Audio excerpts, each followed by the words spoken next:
Hello? Yeah. Farah Nair from Bloomberg News. I had a question for you, Paul Schrader. I wanted to know, these derelict movie theaters that we see so much throughout the film and these really very beautiful images, is that your comment on the state of cinema? Or is that something that Brett suggested? I mean, where does that come from and what are you saying with that?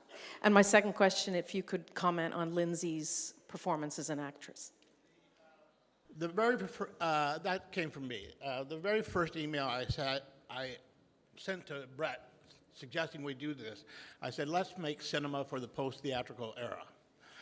And I sensed that we were moving out of the theatrical era primarily and into the multi-platform era. And so I wanted to make very clear to the audience that this film was made for VOD. It was made for multi-platforms because the movie theaters are closed. And so if I didn't hammer that home, people would say, oh, the movie went out straight to, video.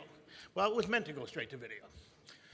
And the other reason I used that, the first cast reading we had, I described the film, I think I put this in the thing, I described it as a bunch of 20-something Los Angelinos who go out to see a movie, but the theater has closed, but they stay in line because they have nowhere else to go. In that sense of they're doing something that they really don't even hardly believe in anymore. You know, they're making movies, but they don't really like movies. Lindsay is a fearless actress. One of her problems as an actress is that she has a very hard time faking things. And so she gets herself up into the moment in a way that's exhausting for her and for people around her.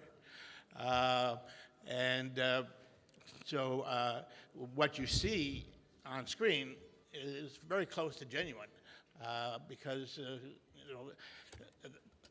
this is her first really hard kind of straight role as opposed to romantic comedy.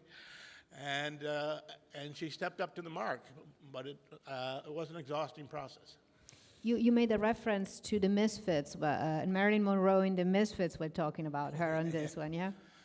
Yeah, I mean, I wrote a little thing comparing Lindsay to Marilyn Monroe, not as an actress because they're completely different, but as someone who just really has a hard time separating the professional and the private.